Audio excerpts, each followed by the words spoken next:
à toutes et à tous. Je souhaite que ce moment puisse être un moment agréable, de joie et de paix pour chacun, pour les enfants, pour les plus grands aussi.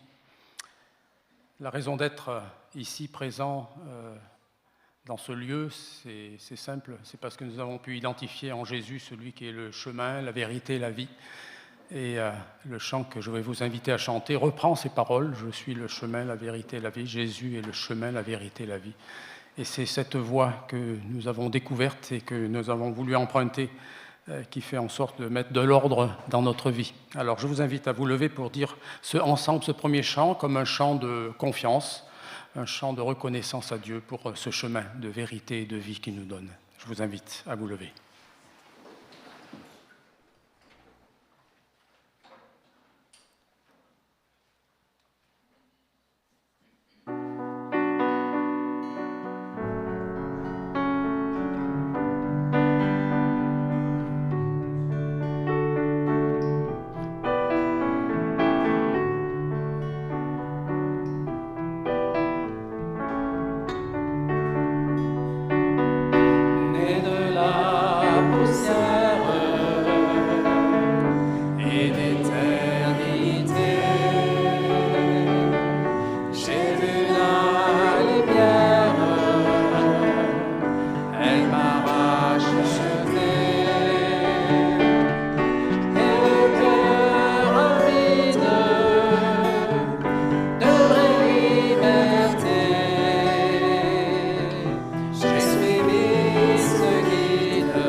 Avec un deuxième chant qui nous rappelle ce qu'est Dieu dans sa nature. Il est droit, il offre la paix que le monde ne peut pas offrir.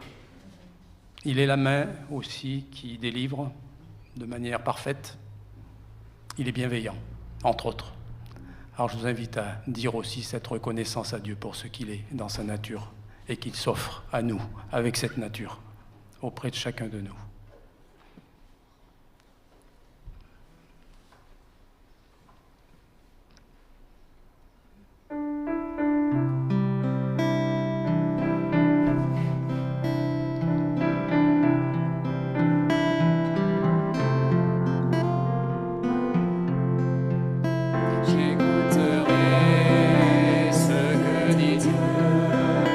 Car il est droit pour qui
Je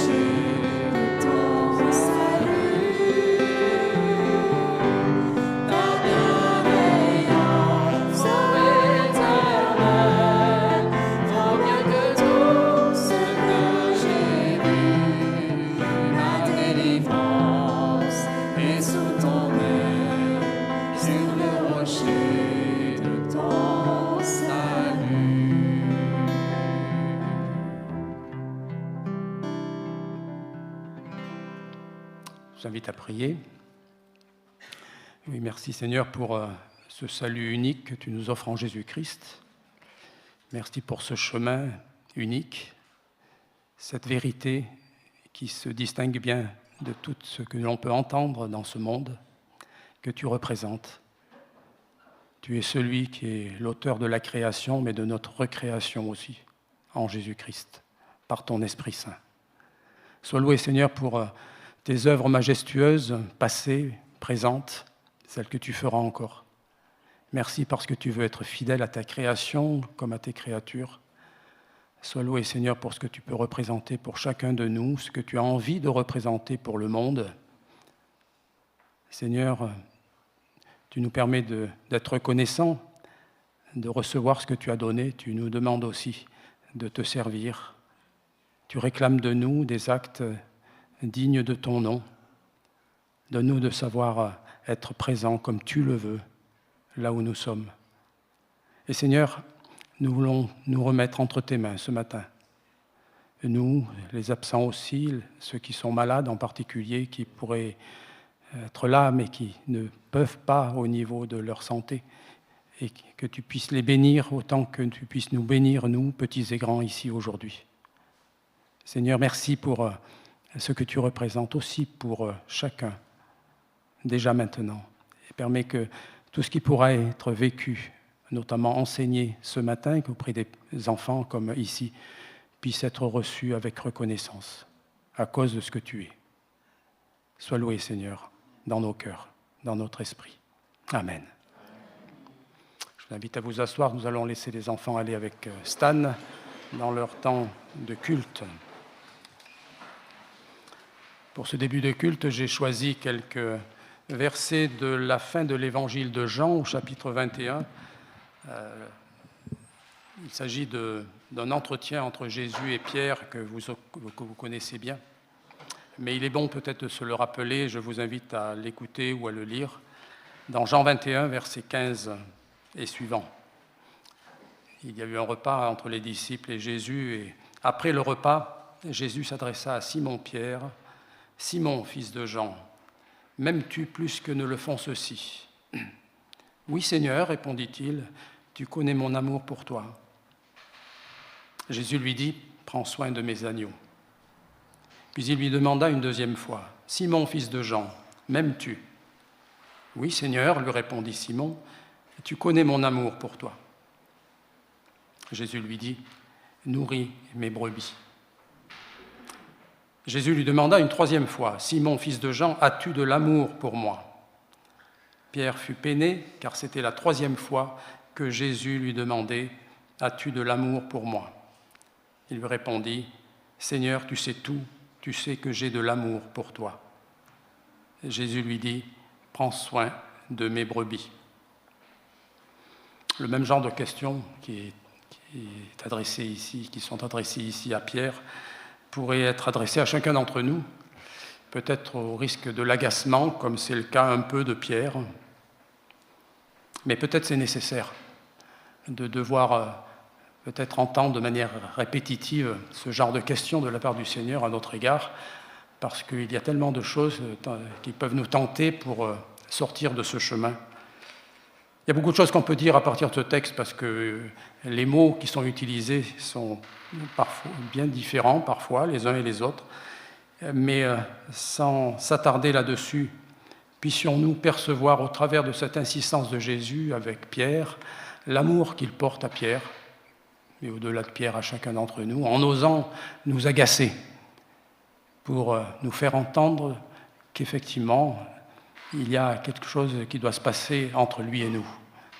Et que c'est par ce chemin particulier de l'amour entre lui et nous, auquel nous devons répondre précisément que nous sommes en mesure de servir comme il le souhaite, agneaux, brebis, mais que nous puissions être habités de cet amour. Alors, je vous invite à prendre ce temps de reconnaissance pour l'amour de Dieu, voire peut-être pour cette insistance qu'il a auprès de chacun de nous, pour nous faire dire des choses peut-être difficiles à répéter nous aussi, mais pourtant tellement nécessaires, mais entrer dans cette reconnaissance à Dieu pour cet amour qu'il tient à tout prix à manifester de manière répétitive pour nous encourager à garder la bonne voie qu'il a tracée devant nous.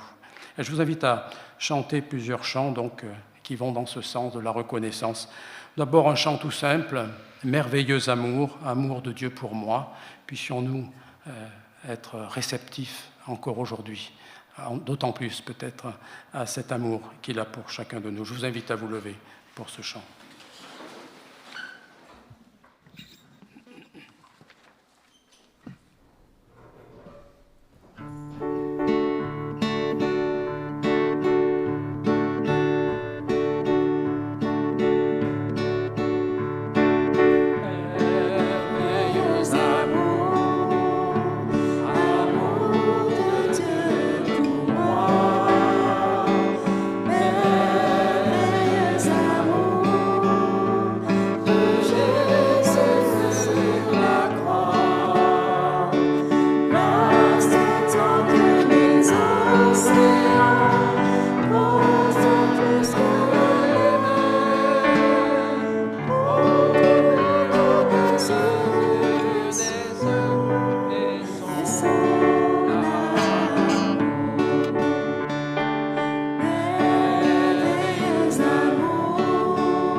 Quand on chantait ce chant, un couple parmi nous faisait une danse, une valse. Et oui, c'est une valse. Alors, puissions-nous être dans ce genre d'attitude devant le Seigneur, par reconnaissance auprès de lui, être appréciés, de danser, je dirais peut-être même avec le Seigneur. Merveilleux amour. Alors, c'est vrai que parfois le chemin a été long avant d'être reconnaissant auprès de Dieu. Et c'est le chant que je vous propose maintenant, qui dit « Pèlerin, j'irai loin de mon Père ». C'est vrai que parfois il a fallu errer, il a fallu être recherché par notre Dieu d'une manière ou d'une autre, pour enfin le rencontrer et lui dire « Oui, ça y est, je connais maintenant la grâce que tu as voulu me manifester, pardon peut-être pour les occasions que tu as eues, que j'ai eues même tout simplement, de pouvoir répondre, mais auquel je n'ai pas répondu. Mais merci pour cette grâce. » C'est ce que dit ce chant. Je vous invite à être encore dans la reconnaissance avec ce chant.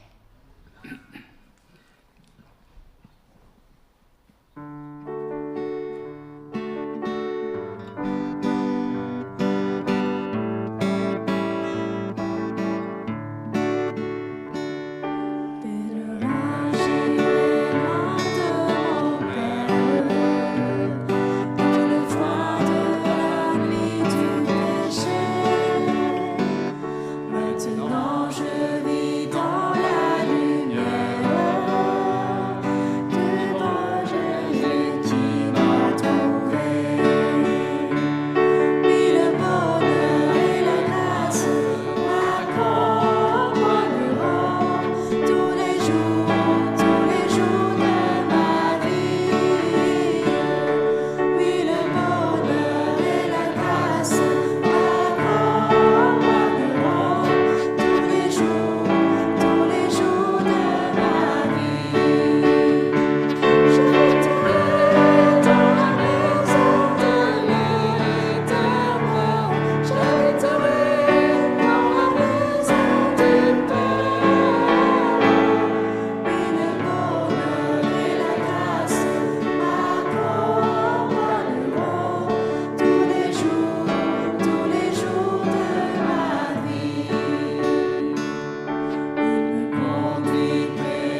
propose un autre chant qui veut aussi nous inviter à considérer que finalement le Seigneur est toujours prêt à nous accueillir. Il y a des moments peut-être où nous pourrions nous douter que l'accueil est encore possible, mais le Seigneur veut toujours nous accueillir et c'est tel que je suis, Seigneur, je viens près de toi, dans l'état où je suis.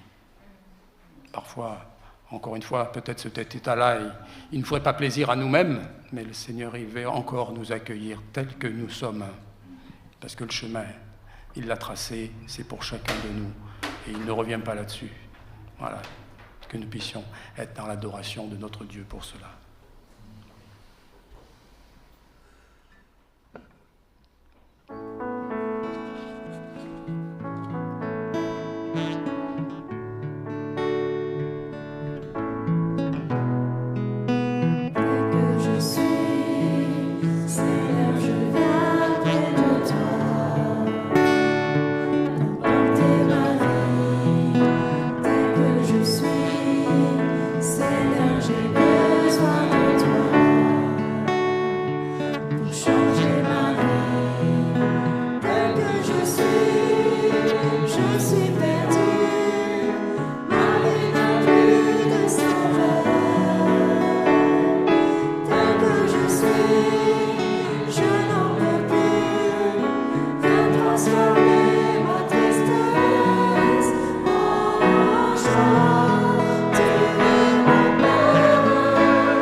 Je vous invite à prendre un temps de communion avec le Père, avec le Fils, avec l'Esprit.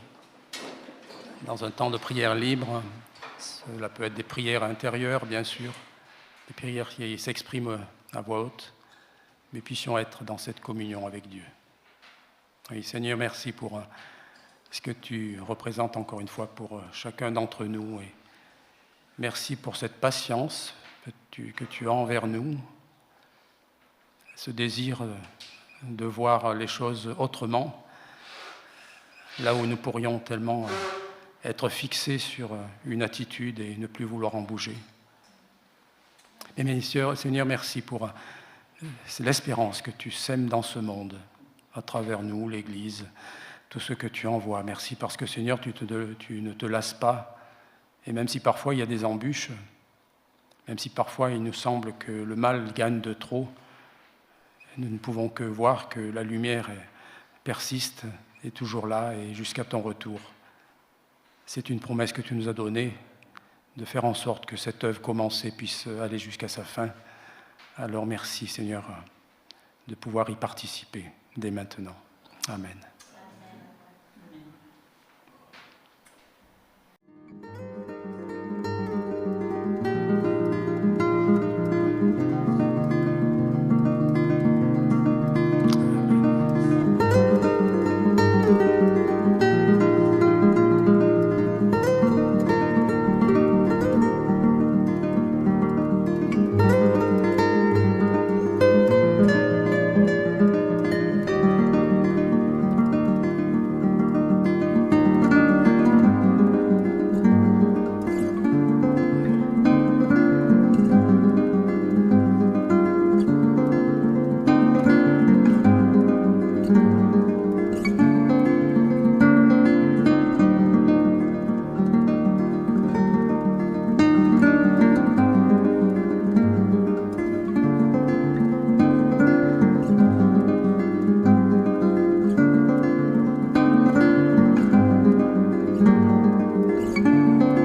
tu peux encore faire là où nous nous sentons parfois démunis.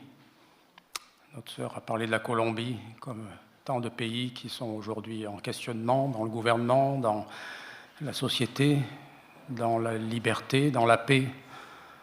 Seigneur, nous nous attendons à toi pour que les cœurs changent. Ce qui produit le mauvais, le mal, que cela puisse être éradiqué en ton nom, Seigneur, là où ça se passe, ça doit l'être. Merci, Seigneur, pour encore une fois l'espérance que tu nous laisses et donne-nous de pouvoir, si possible, peut-être en certaines occasions, la transmettre à celles et ceux qui en manquent. Merci, Seigneur. Amen. Je vous invite à chanter un chant qui nous invite à être devant lui, devant toi, Seigneur. Ce n'est peut-être pas un chant que vous avez chanté souvent, c'est un vieux chant, mais puissions-nous être devant lui, tels que nous sommes, mais avec reconnaissance encore, avant de continuer notre temps de culte et de méditation. Je vous invite à vous lever pour ce chant.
À vous asseoir. Comme je l'ai souvent dit déjà ce matin, notre connaissance se manifeste de plusieurs façons et notamment par nos actes dans la vie de tous les jours, dans notre témoignage et aussi quand nous rendons un culte à Dieu ensemble ou personnel. Notre foi, notre connaissance nous conduit aussi à faire des actes de dons et en argent. Je vous invite à simplement penser à ce que vous pouvez réaliser aujourd'hui dans votre offrande ou que ce soit plus tard, mais déjà à initier cela dans vos pensées avant de prendre le temps de la méditation. Aujourd'hui, j'ai eu à cœur de partager avec vous une des expériences que les apôtres ont connues après le moment de la Pentecôte. Le dernier chant que nous avons chanté est le résultat d'une recherche. On l'a vu à travers les paroles qui sont contenues. Il y a la recherche, il y a la découverte de qui est Jésus, il y a enfin la rencontre avec lui. Et même si le chemin était parfois long, il y a eu des moments où on a pu dire, et on peut dire encore, « Ô mon Dieu, je suis à toi ». Nous l'avons chanté, « Je me confie en toi j'espère, l'Éternel est droit, il est bon et juste ». Les paroles que nous avons chantées, et combien il est bon de se les rappeler peut-être. Il y a dans la Bible plusieurs exemples de personnes qui peuvent illustrer ce que je viens de dire, cette confiance, ce retour à lui, cette marche avec plus d'assurance. Et parfois c'est une personne, parfois c'est un groupe de personnes. Je pense lorsque les apôtres étaient emprisonnés, que le groupe de personnes priait pour eux, pour qu'ils sortent de prison, que ces personnes puissent acquérir de l'assurance. En tout cas, c'est dans la volonté de Dieu. Et pour nous, aujourd'hui, j'ai retenu une de ces rencontres avec les apôtres en particulier, c'est dans Acte 3, et je vous invite à écouter ou à lire ces paroles qui sont indiquées à partir du verset 1. Un jour, Pierre et Jean montaient au temple pour la prière à 3 heures de l'après-midi. On était juste en train d'y porter un infirme. C'était un homme paralysé depuis sa naissance. On l'installait tous les jours à l'entrée de la cour du temple, près de la porte, appelée la Belle Porte, pour qu'il puisse demander l'aumône à ceux qui se rendaient au sanctuaire. Quand il vit Pierre et Jean qui allaient pénétrer dans la cour du temple, il leur demanda l'aumône. Les 2 apôtres fixèrent les yeux sur lui. « Regarde-nous », lui dit Pierre. L'infirme les regarda attentivement. Il pensait qu'il allait recevoir d'eux quelque chose. Mais Pierre lui dit, « Je n'ai ni argent ni or, mais ce que j'ai, je te le donne. Au nom de Jésus-Christ de Nazareth, lève-toi et marche. » Et en même temps, il le prit par la main droite et le fit lever. Aussitôt, ses pieds et ses chevilles se raffermirent. D'un saut, il fut debout et se mit à marcher. Il entra avec eux dans la cour du temple, il marchait, il sautait de joie et louait Dieu. Tout le monde le vit ainsi marcher et louer Dieu. On le reconnaissait, c'était bien lui qui était toujours assis à mendier près de la Belle Porte du temple. En voyant ce qui venait de lui arriver, les gens étaient remplis de stupeur et de crainte. Quant à lui, il ne quittait plus Pierre et Jean. Tout le peuple accourut et se rassembla autour d'eux dans la cour du temple, sous le portique de Salomon. Et ils étaient stupéfaits. Quand Pierre vit cela, il s'adressa à la foule. « Hommes israélites, qu'avez-vous à vous étonner ainsi de ce qui vient de se passer ? Pourquoi nous fixez-vous avec tant d'insistance, comme si c'était nous qui, par notre propre pouvoir ou notre piété, avions fait marcher cet homme ?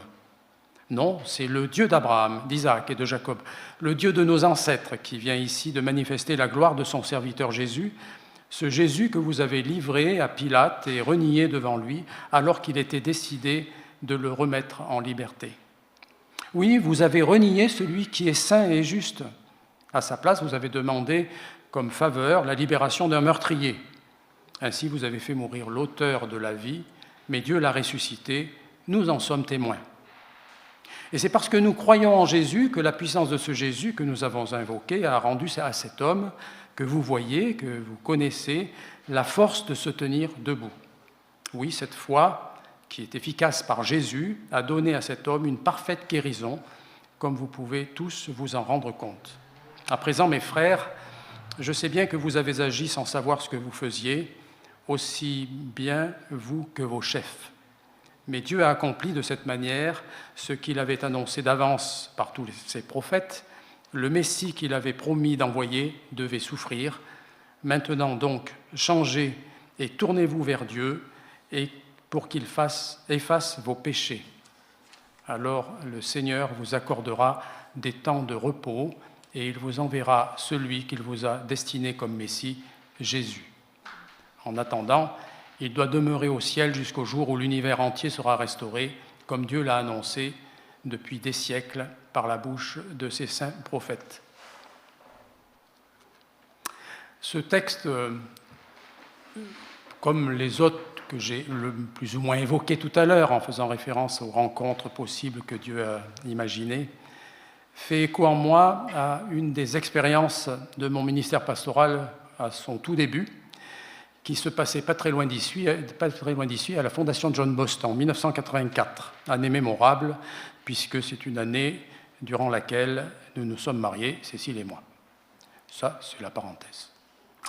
À cette époque-là, je côtoyais un aumônier catéchète de la Fondation qui organisait environ une fois par mois ce qu'on appelait un culte catéchétique, et je pense que cela a encore le même nom, à la portée des personnes handicapées de la Fondation. L'un de ces cultes avait été intitulé « Regard, rencontre, remerciement », plus simplifié par les 3 R. L'aumônier en question s'appelait Gilles Varnery. J'ai toujours conservé dans ma mémoire le titre donné à ce culte, les 3 R, ou regard, rencontre, remerciement. Lorsque je viens dans un lieu de culte, ce sont ces 3 mots, regard, rencontre, remerciement, qui sont à la base de ma louange. Et je regarde à Dieu, même ceux qui m'entourent. Je viens à la rencontre de Dieu, je viens à la rencontre de ceux qui m'entourent. Et je sais pourquoi je peux dire merci à Dieu. Est-ce que vous savez comment on se salue dans une des tribus d'Afrique du Sud?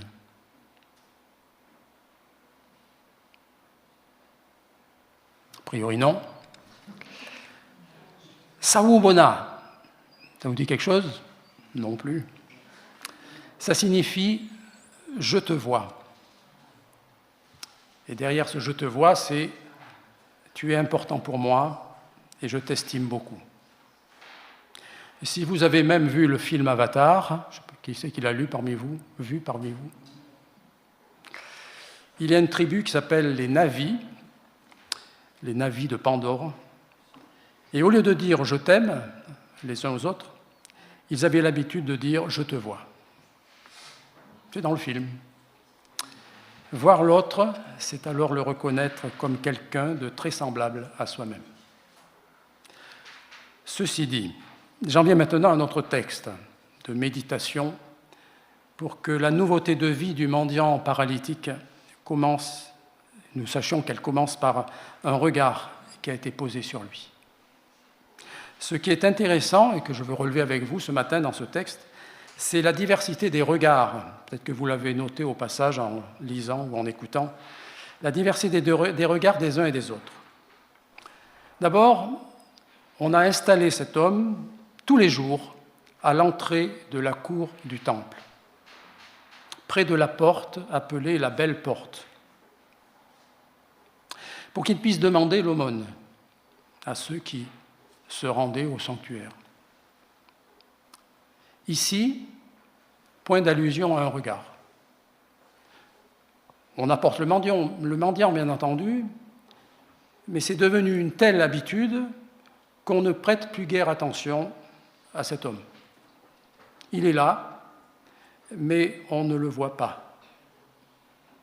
Ça vous arrive d'être là et de ne pas qu'on ne vous voit pas, d'avoir cette impression qu'on ne vous voit pas?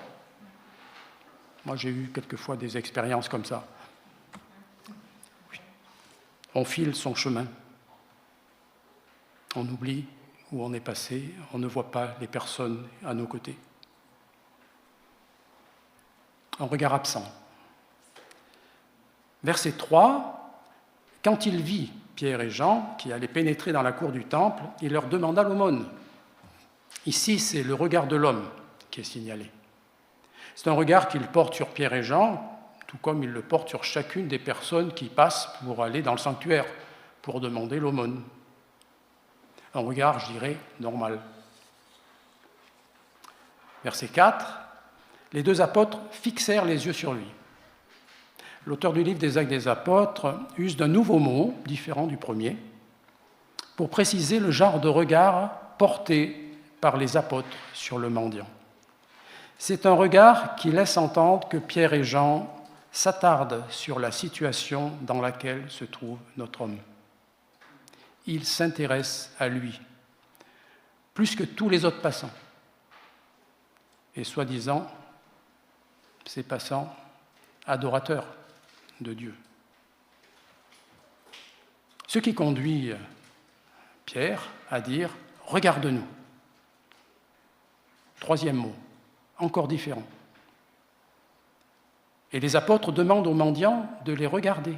Donc, voici un troisième mot donc, pour suggérer que le regard attendu de la part du mendiant devait être différent de celui qu'il portait habituellement sur les gens qui passaient. Le verbe utilisé laisse entendre que le regard porté sur les apôtres n'a pas la même valeur. Il invite à une connaissance plus grande des personnes qu'il a devant lui. Et un quatrième usage d'un mot différent, verset 5, l'infirme les regarda attentivement. C'est la fin de l'histoire. Ce mot est utilisé par le mendiant, par l'auteur plutôt du récit pour parler du mendiant. Et le mendiant est comme surpris par ce qui se passe et se met à réfléchir tout en regardant ces deux hommes qui prennent du temps avec lui. Avec ma référence au culte catéchétique de tout à l'heure, regard, rencontre, remerciement, avec la salutation du peuple d'Afrique du Sud, Sawubona, et enfin avec ce jeu de regards signalé en acte 3, je pense que vous voyez un petit peu ce que je veux dire. Logiquement, entre humains, nous devrions prêter attention aux personnes que nous rencontrons, que nous côtoyons, et d'autant plus lorsque nous sommes à Christ, avec toutes les remarques, exhortations de la parole, nos regards ne devraient pas être furtifs. Combien de fois pouvons-nous nous-mêmes passer à côté de personnes sans vouloir les regarder de trop, dans l'Église même, parce que ce regard imposerait peut-être un temps à perdre, de l'énergie à donner.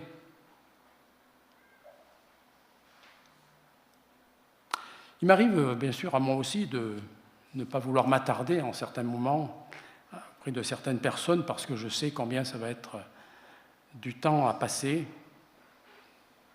et peut-être aussi que c'est compliqué quand on voit l'état de la personne et que l'on peut se sentir, comme je peux me sentir, désarmé devant ce qui se passe, devant cette personne. Mais tout autant, je peux être surpris par les attentions fraternelles qui peuvent se manifester, par exemple, dans l'Église, bien sûr. Et combien c'est bénéfique d'avoir ces attentions. Ce mendiant a été regardé autrement. Et lui-même a été conduit à changer de regard. Et finalement, il a franchi la porte du temple. Il s'est mis à adorer Dieu comme jamais auparavant. Si vous lisez, je sors un peu du texte, si vous lisez les quelques versets qui précèdent le texte qu'on a lu, on s'aperçoit que toute la communauté, renouvelée par l'Esprit Saint, se rassemblait dans la cour du temple pour les prières, pour parler, pour recevoir des enseignements. Puis juste après, on s'aperçoit qu'il y a un infirme qui est à la porte, qui n'est pas dans la cour du temple. Et on s'aperçoit qu'ensuite, dans le récit, cet homme entre dans la cour du temple pour adorer, pour commencer à adorer. C'est alors que Pierre a fait la leçon à tous ceux qui s'interrogent sur ce qui se passe. « Hommes israélites, qu'avez-vous à vous étonner ainsi de ce qui vient de se passer ? Pourquoi nous fixez-vous avec tant d'insistance comme si c'était à nous, comme si c'était nous qui, par notre propre pouvoir ou notre piété, avions fait marcher cet homme ? Non, c'est le Dieu d'Abraham, d'Isaac et de Jacob, le Dieu de nos ancêtres qui vient ici manifester la gloire de son serviteur Jésus. Oui, vous avez renié celui qui est saint et juste. Et c'est parce que nous croyons en Jésus que la puissance de ce Jésus, pour nous, que nous avons invoqué, a rendu à cet homme que vous voyez, que vous connaissez, la force de se tenir debout. À présent, mes frères, je sais bien que vous avez agi sans savoir ce que vous faisiez, aussi bien vous que vos chefs. Serions-nous ignorants, nous aussi, en venant ici? C'est une question que je pose. Maintenant donc, changez et tournez-vous vers Dieu pour qu'il efface vos péchés, pour que vous puissiez aller droit au but, être digne du Seigneur et Sauveur Jésus-Christ dans vos actes, dans votre vie de tous les jours. Notre Dieu veut que personne ne reste sur la touche. Nous venons de nous rappeler la semaine dernière le don de l'Esprit Saint sur les apôtres à la Pentecôte. C'est une grâce qui a été manifestée par Dieu en commençant à Jérusalem pour atteindre toutes les nations.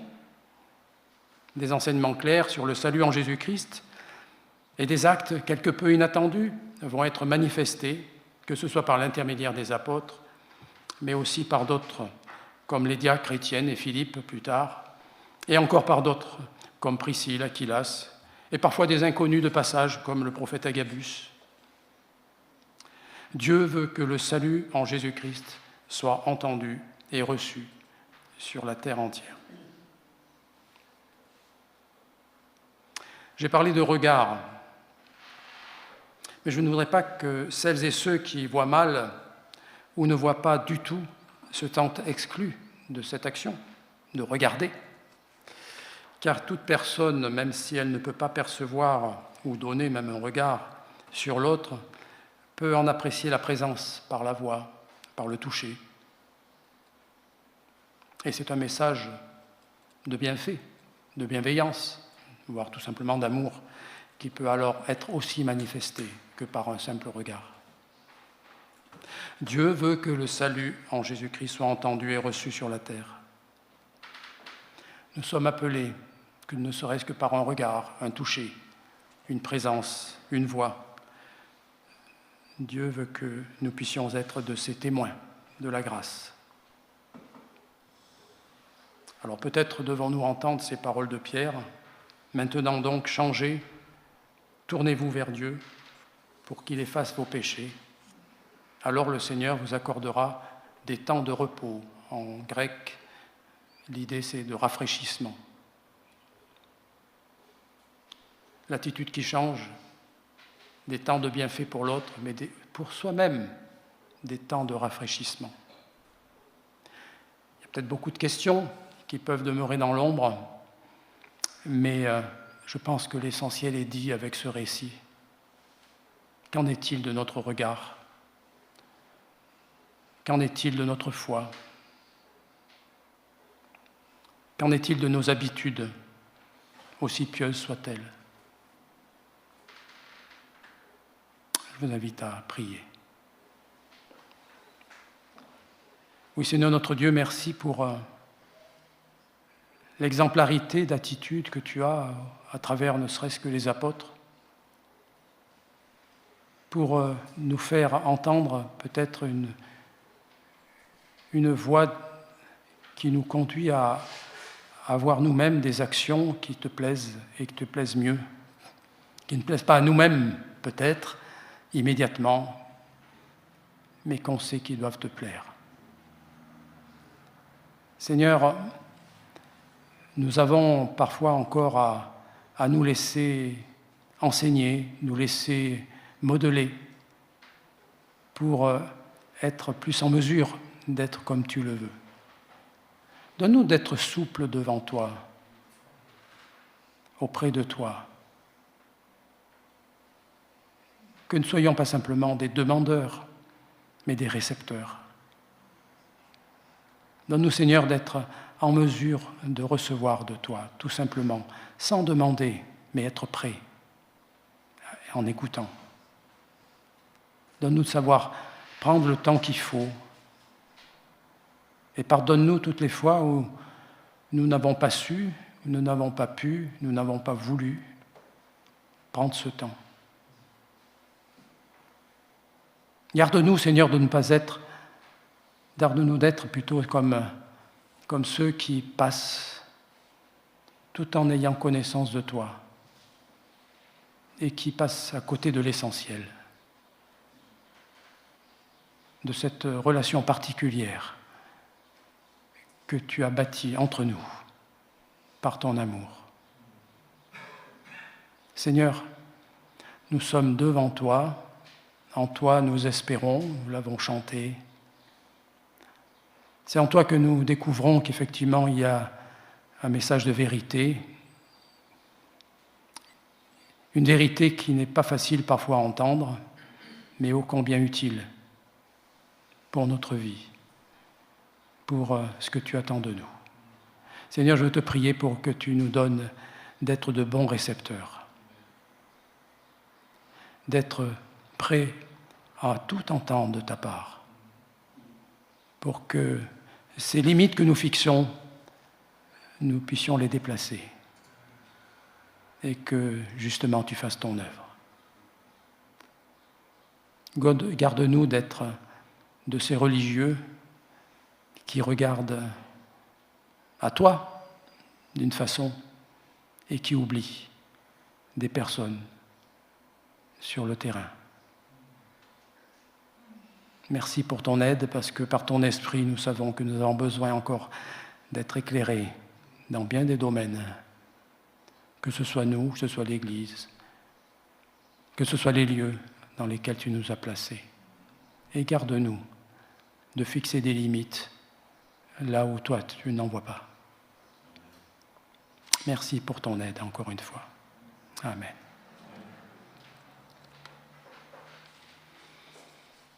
Nous sommes conduits à dire notre foi et notre confiance en Dieu, et notamment la Sainte Seine en est un moyen.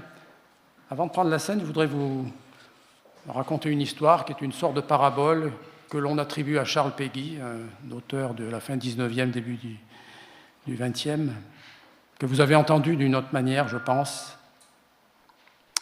En se rendant à Chartres, Charles Péguy aperçoit sur le bord de la route un homme qui casse des cailloux à grands coups de maillet.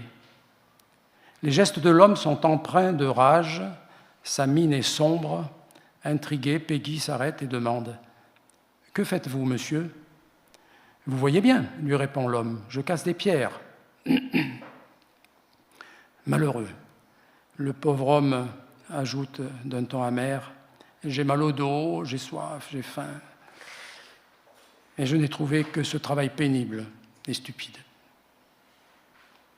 Un peu plus loin sur le chemin, notre voyageur aperçoit un autre homme qui casse lui aussi des cailloux. Mais son attitude semble un peu différente. Son visage est plus serein et ses gestes plus harmonieux. « Que faites-vous, monsieur ?» questionne une nouvelle fois Péguy. « Je suis casseur de pierres. C'est un travail dur, vous savez, mais il me permet de nourrir ma femme et mes enfants. » Reprenant son souffle, il esquisse un léger sourire et ajoute « Et puis allons bon, je suis au grand air. Il y a sans doute des situations pires que la mienne. » Plus loin, notre homme rencontre un troisième casseur de pierre. Son attitude est totalement différente. Il affiche un franc sourire et il abat sa masse avec enthousiasme sur le tas de pierres. Pareille ardeur est belle à voir. « Que faites-vous » demande Péguy. « Moi, répond l'homme, je bâtis une cathédrale. » Voilà l'histoire. Aujourd'hui, nous allons vivre et essayer de vraiment intégrer ce souvenir de la Sainte Seine, qui est le dernier repas pris par Jésus avec ses disciples. Nous avons des morceaux de pain et des petites coupes qui contiennent du jus de raisin ou du vin. Ces éléments vont donc être partagés et nous sommes conduits à nous être encouragés en nous souvenant de ce dernier repas de Jésus. Alors pour faire référence à l'histoire de Péguy, je vous interroge en disant « Mais que voyez-vous ? Est-ce un simple morceau de pain, de simples petites coupes ? Est-ce que vous allez simplement goûter du simple jus de raisin ou un peu de vin ? Ou bien alors vous allez distinguer le pain qui est à l'origine de ces morceaux de pain, ce qui se cache derrière le fruit de la vigne, ce qui est suggéré comme étant le sang du Christ? Ou bien encore, est-ce que vous allez discerner l'appartenance à un tout plus important, l'Église, le corps du Christ, et bien sûr le salut procuré par la mort du Christ en mettant en croix nos péchés, et la nouvelle alliance signalée par le sang versé du Christ, tout comme l'ancienne alliance l'était par le sang versé des animaux sacrifiés? Ici encore un jeu de regard. Je pense que pour beaucoup, dans beaucoup d'assemblées, il y a un geste rituel qui passe vite sur l'essentiel, que l'on oublie un peu aisément. Mais je pense qu'il est bon de savoir s'attarder des moments encore sur ces éléments. Est-ce que je reconnais dans ces éléments véritablement ce qu'est la fin de l'histoire? Ce Jésus qui a souffert, qui a versé son sang, qui a donné sa vie, qui fait en sorte qu'il y ait un corps nouveau qui s'appelle l'Église. Et je pense qu'il y a beaucoup de choses, si on faisait un brainstorming, on verrait beaucoup de choses à dire les uns et les autres sur ce que peuvent représenter ces simples petits éléments. Mais combien il est bon de s'attarder sur ces éléments, que nous ne fassions pas fausse route ou que nous ne passions pas trop vite devant ces éléments, mais que nous puissions vraiment les saisir pour ce qu'ils sont appelés à être. Et je vous rappelle donc ce que Paul n'a pas cessé de rappeler tout au long de son ministère, et notamment dans la lettre aux Corinthiens, au chapitre 11, première lettre aux Corinthiens. Voici la tradition, le rite que j'ai reçu du Seigneur et que je vous ai transmise. Le Seigneur Jésus, dans la nuit où il fut livré pour être mis à mort, prit du pain. Et après avoir prononcé la prière de reconnaissance, il le rompit en disant « Ceci est mon corps, il est pour vous. Faites ceci en souvenir de moi. » De même, après le repas, il prit la coupe et dit « Cette coupe est la nouvelle alliance scellée de mon sang. Faites ceci toutes les fois que vous en boirez en souvenir de moi. » Donc chaque fois que vous mangez ce pain, que vous buvez cette coupe, vous annoncez la mort du Seigneur, et ceci jusqu'à son retour. Parfois je m'arrête là, mais je continue aujourd'hui avec 2 versets supplémentaires. C'est pourquoi quiconque mangerait le pain ou boirait la coupe du Seigneur d'une manière indigne se rendrait coupable envers le corps et le sang du Seigneur. Que chacun donc s'examine sérieusement lui-même, et qu'alors il mange de ce pain et boive de cette coupe.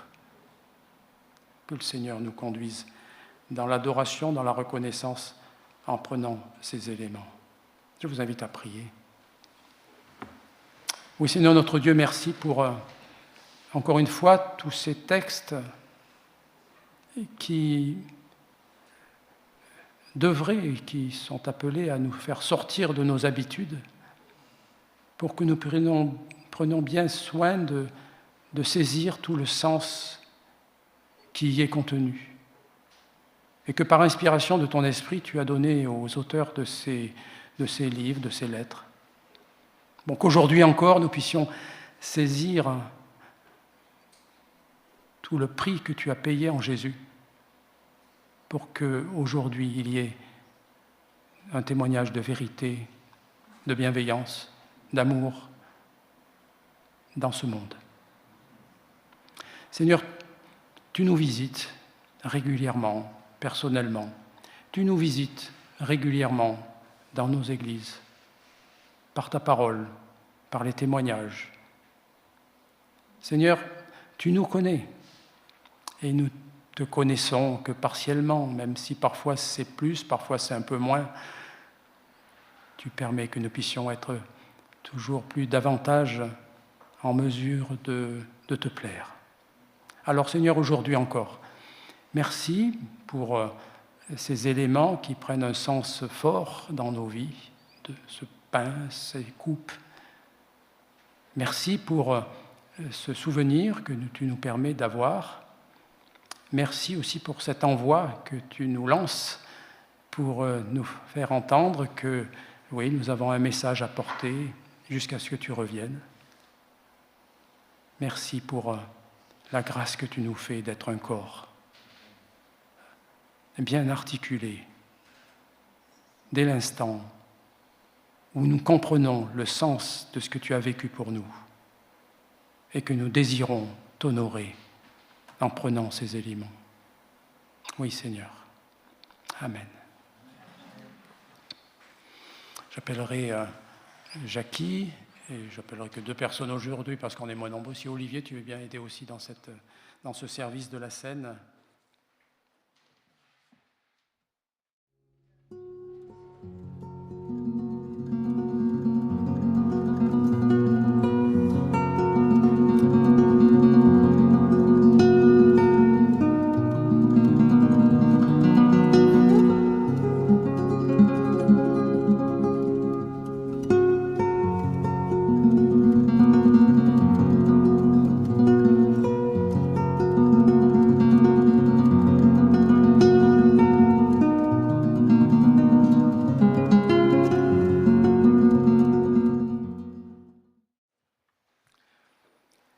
Oui, notre Dieu, merci pour cette occasion nouvelle de pouvoir dire notre foi, notre espérance en toi. Peut-être l'occasion de te dire pardon, peut-être l'occasion de te dire je veux aller plus loin. Je te prie, Seigneur, que par ton esprit, tu éclaires le chemin qui est devant nous, tout simplement. Amen. Je vous invite à vous asseoir pour un moment d'annonce. Je vous rappelle l'offrande dont j'ai parlé un peu tout à l'heure, à savoir que donc il y a désormais des moyens modernes, virements, mais aussi des moyens tout à fait anciens, avec les troncs, les boîtes qui sont ici dans la salle. Donc que notre offrande puisse être effectuée avec joie, tout simplement, comme nous dit la parole. Parmi les annonces, donc demain soir, il y a le groupe de maison chez nous, Cécile et moi, à 19h30 à Bergerac. Mercredi, il y a le groupe Quantum en visio à 19h30 avec Pascal. Jeudi, il y a seulement l'étude biblique du soir à 20h chez Adriana et Stan à Prigonrieux. Vendredi, il y a le groupe de maison de Moulédier à 20h. Samedi, je ne sais pas s'il y a la répétition de chant, c'est variable. Donc là, ceux qui sont concernés le sauront en temps voulu.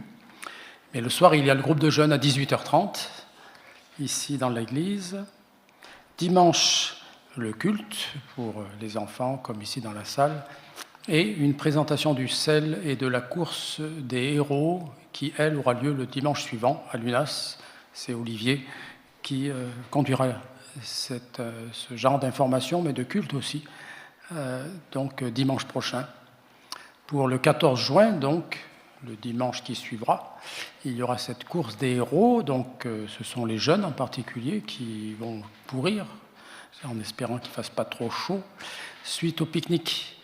Voilà, donc il y a un pique-nique à 12h à l'UNAS chez Monique et Joël, et il y aura la course des héros, des grands héros de la course de l'Église à 14h. Donc en fait, tout sera, l'information qui sera donnée par Olivier éclairera le genre de course dont il s'agit et la raison d'être de cette course. Voilà. Toutes les activités de l'Église, comme il est dit, peuvent être consultées, bien sûr, sur le site de l'Église que vous voyez affiché. Pour terminer ce culte, je vous rappellerai ces quelques paroles qui nous sont signalées dans le livre des Actes, au chapitre 3. Quand le mendiant a vu Pierre et Jean qui allaient pénétrer dans la cour du temple, il leur demanda l'aumône. Et les 2 apôtres fixèrent les yeux sur lui. « Regarde-nous » lui dit Pierre. Et je voudrais vous rajouter ce texte de Matthieu, chapitre 5, versets 14 et suivants. « Vous êtes la lumière du monde, une ville au sommet d'une colline n'échappe pas au regard. Il en est de même d'une lampe, si on l'allume, ce n'est pas pour la mettre sous une mesure à grains. Au contraire, on la fixe sur un pied de lampe pour qu'elle éclaire tous ceux qui sont dans la maison. C'est ainsi que votre lumière doit briller devant tous les hommes, pour qu'ils voient le bien que vous faites et qu'ils en attribuent la gloire à votre Père céleste. » Voilà, un regard sur le monde, un regard sur ceux qui nous entourent, tout cela pour la gloire de Dieu. Je vous invite à vous lever pour dire ensemble notre espérance à travers le chant qui vient. Par la clarté de l'amour de Dieu, puisse ce monde trouver de l'espérance et la foi qu'il convient.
Bien, que Dieu vous bénisse et vous conduise et éclaire votre chemin, comme je l'ai dit, et puis observez le regard que vous avez.